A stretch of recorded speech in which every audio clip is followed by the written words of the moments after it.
So friends, before entering to explanation of this question answer, I would like to give you a brief summary of the black aeroplane.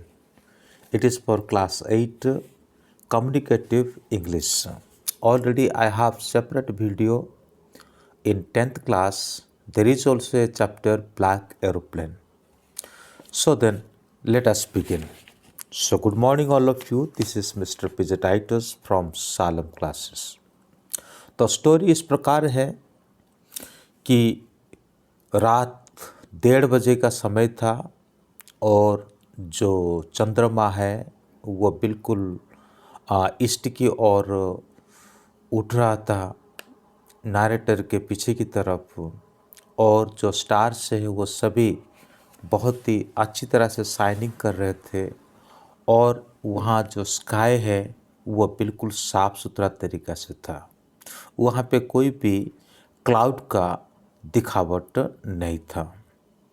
तो narrator कहते हैं कि वो बहुत खुश थे और ऊपर उड़ रहे थे, जबकि पूरे कंट्री साइड यानी पूरे गांव वो स्लीपिंग कर रहा था। जैसे उनका एरोप्लेन डैकोटा एरोप्लेन से होते हुए और फ्रांस से वो अभी इंग्लैंड की तरफ जा रहे थे। तो जाते जाते वो अपने छुट्टियों को कैसे बिताएंगे उसका ड्रीमिंग कर रहे थे और अपने परिवार के साथ सुबह के समय पे और मिलेंगे, उनके साथ नाश्ता करेंगे, ये सपना देखते हुए भी वो चल पड़े थे। जैसे वो जा रहे थे तभी मन में वो सोचते हैं कि कंट्रोल रूम के कांटेक्ट करने का, तो तभी वो नीचे की तरफ देखते हैं। तो नीचे की तरफ देखते हैं तो शहर का जो लाइटें हैं बिल्कुल जलता हुआ अति सुंदर दिखाई देता है। तभी वो पेरिस कंट्रोल रूम को पूछते हैं, DS-088 can you hear me, क्या आप मुझे सुन पा रहे हैं? तो मैं इस समय इंग्लैंड की ओर जा रहा हूँ।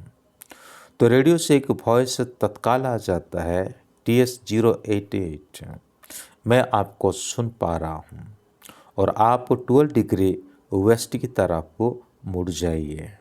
जैसे ये बात नरेटर को सुनाई देता है तब वो तुरंत अपने कंपास को चेक कर लेते हैं और स्विच ओवर करके कुछ ही जो टैंक है, फ्यूल टैंक है, उसको भी देख लेते हैं। देखने के बाद वो 12 डिग्री वेस्ट की तरफ मुड़ते हुए वो इंग्लैंड की तरफ अपनी उड़ान भर रहे हैं। सब कुछ शांत था, कोई दिक्कत वाली बात नहीं थी और वही है उनके मन में, कैसे सुबह पहुंचेंगे और ब्रेकफास्ट को कैसे अपने परिवार के साथ करेंगे। बहुत खुशी के साथ वो आगे बढ़ रहे थे। चलते चलते लगभग 150 किलोमीटर दूर वो चले जाते हैं। 150 किलोमीटर दूर वो चले जाते हैं और जैसे वो दूर चले जाते हैं तो एकदम से उनके पीछे की तरफ से एक बहुत बड़ा बादल, जिसको स्टॉर्म क्लाउड कहा जाता है, वो क्या करता है उसकी तरफ आ जाता है, जो दिखने में बहुत ही विशाल है, बहुत ही बड़ा है और वो ऐसे एक ब्लैक माउंटेन की तरह दिखाई देता है और चारों ओर छा जाता है। अब उनको पता नहीं चल रहा है कि वो आगे क्या करेंगे। तो वो कहते हैं कि उनके पास फ्यूल जो है यानी ईंधन जो है बहुत ही कम था।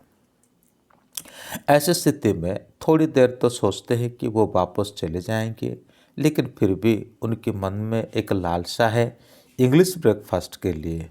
तो इसीलिए वो कहते हैं थोड़ा रिस्क उठा करके मैं आगे चल पड़ूँगा। जैसे वो थोड़ा रिस्क उठाने के लिए तैयार हो जाते हैं तो एकदम से एक ब्लैक, मतलब चारों ओर अंधेरा छा जाता है, चारों ओर काला पड़ जाता है और ये बहुत ही मुश्किल का घड़ी होता है कि एरोप्लेन से आउटसाइड कुछ देखा जा सके। तो ऐसे समय पे एरोप्लेन जो है पुराना था तो एयर के ऊपर वो जंपिंग करने लग गया और एरोप्लेन में जो कॉम्पास था वो कॉम्पास काम करना बंद कर दिया। एरोप्लेन में जो रेडियो था वो रेडियो भी सुनना बंद कर दिया था। नैरेटर कहता है कि मैं अपनी आंखों से वो सब बिलीव नहीं कर सकता हूँ। थोड़े ही समय पहले ये सब कुछ ठीक था, लेकिन अचानक से रेडियो खराब हो जाता है। नैरेटर पैरिस कंट्रोल जितनी बार वो कहते हैं फिर भी कोई आवाज़ नहीं आता है। ऐसी दशा में, बड़े चिंता में, बड़े डर में वो पड़ जाते हैं। तो ऐसे टाइम पर क्या होता है कि नैरेटर एक दूसरे एरोप्लेन को देखते हैं।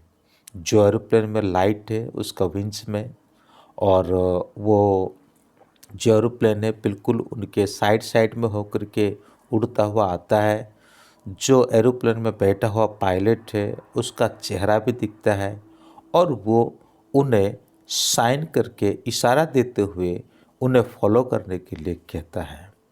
तो नैरेटर उसको फॉलो करते हैं, और फॉलो करते करते क्या होता है कि वो कुछ ही समय के बाद ही जाकर के उनके जो बड़ी बुरी दशा वाली जो एरिया था वो क्रॉस हो गया, और कुछ ही समय के अंतराल में वो इंग्लैंड के जो एयरपोर्ट का जो रनवे है उसको देखते हैं।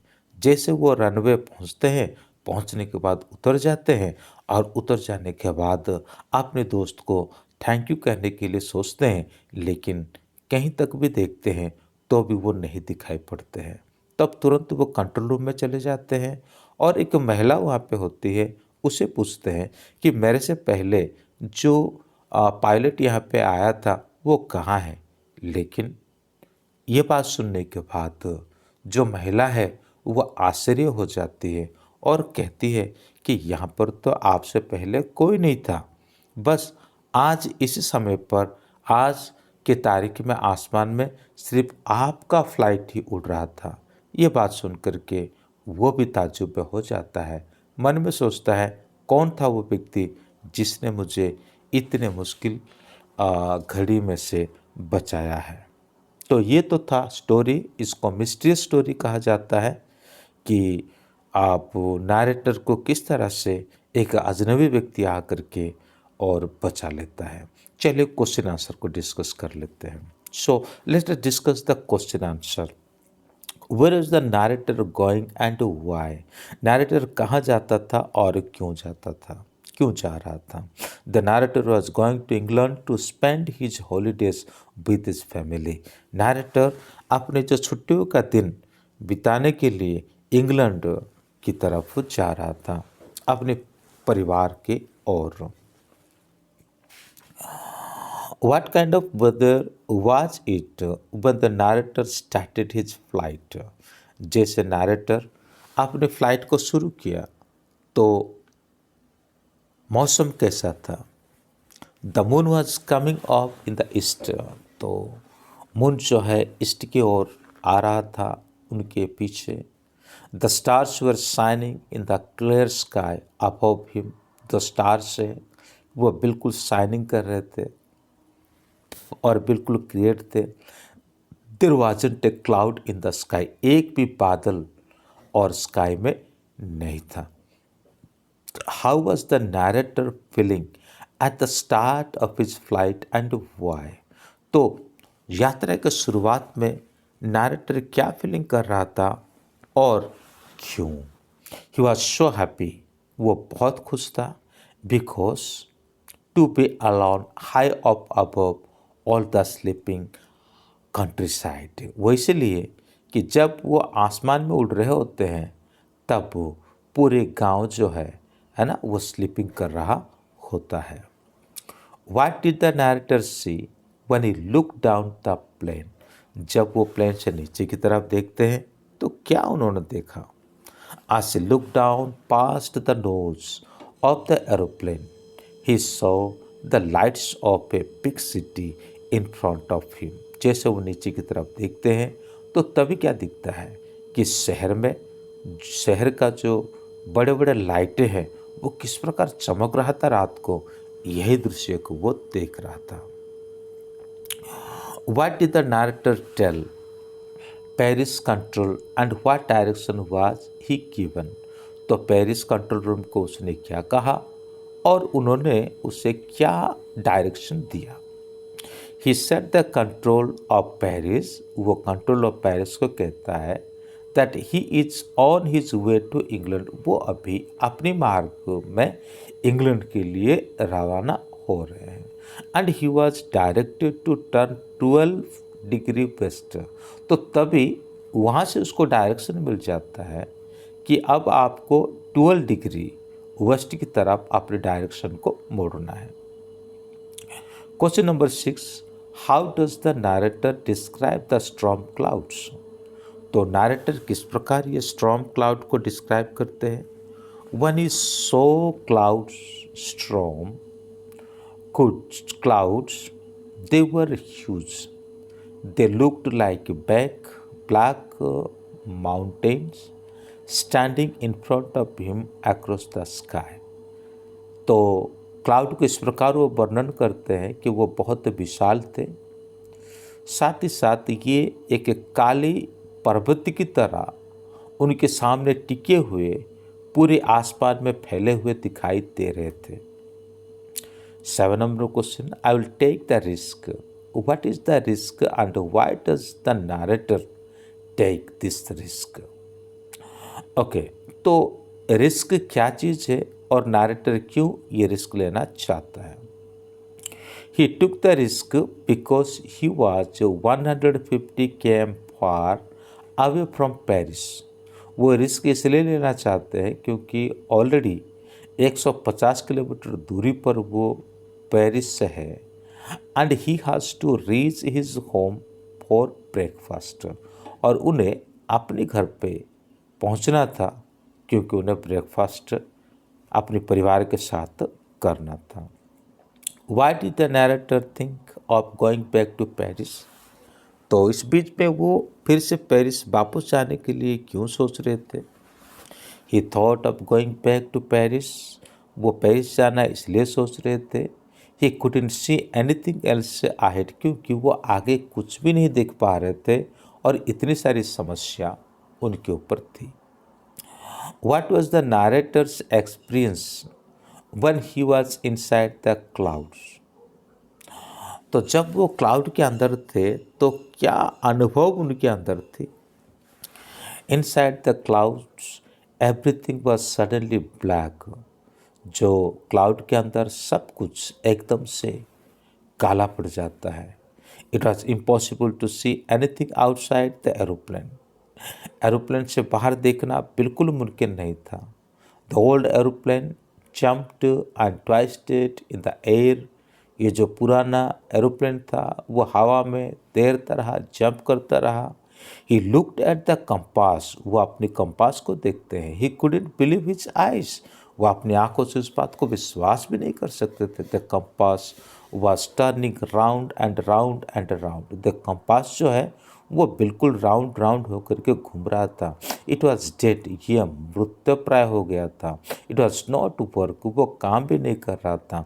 The other instrument too were suddenly dead, जो दूसरे इंस्ट्रूमेंट थे वो सब कुछ काम करना बंद कर दिए और सब मृत्यप्राय हो गए।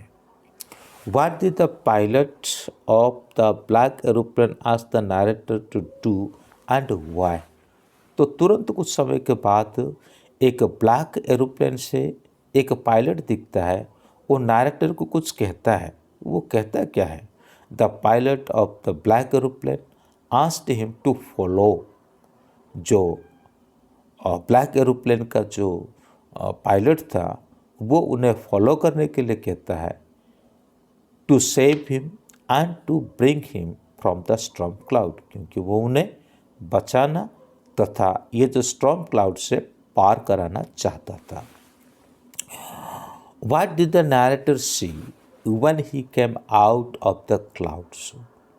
जब वो क्लाउड्स पार हो गए तो नरेटर ने क्या देखा। When the narrator came out of the clouds he could see the runway of England airport. जब वो देखते हैं तो क्या देखते हैं कि जो इंग्लैंड का जो एयरपोर्ट का जो रनवे है वो वहाँ पर देखते हैं। What did the narrator do after landing his old Dakota. जैसे वो अपने डैकोटा से उतरते हैं तो वो क्या करते हैं। After landing the narrator wanted to meet his friend. सबसे पहले उतरने के बाद वो अपने दोस्त को मिलना चाहते। In order to give him thanks, उन्हें धन्यवाद देना भी चाहते थे, लेकिन वो उसे वहाँ पे नहीं मिले। What did the narrator ask a woman in the control tower. Control tower में जो महिला थी उसे नैरेटर क्या पूछते हैं। He went in and asked to a woman there where he was and who the other pilot was. मतलब वहाँ तो यानी आसमान में वो तो खुद था, उसके साथ साथ दूसरा पायलट जो था वो कौन था। पर जवाब में क्या मिलता है, कोई नहीं था। Why did the woman in the control tower looked at the narrator strangely? ये सवाल सुनने के बाद महिला जो है बड़े अजनबी तरीके से उसको देखती है। तो क्यों वो देखती है। The woman in control tower looked at the narrator strangely because there was no other pilot about whom he asked. वो महिला उन्हें बड़ी अजीब तरीक़ा से इसलिए देखती है क्योंकि वो जिनके बारे में पूछ रहा है, जो दूसरा पायलट के बारे में पूछ रहा है, ऐसा कोई पायलट ऊपर था ही नहीं। तो यही था mister story and summary. Thank you, may God bless you. अगर चैनल में नए हैं तो सब्सक्राइब करना ना भूलें।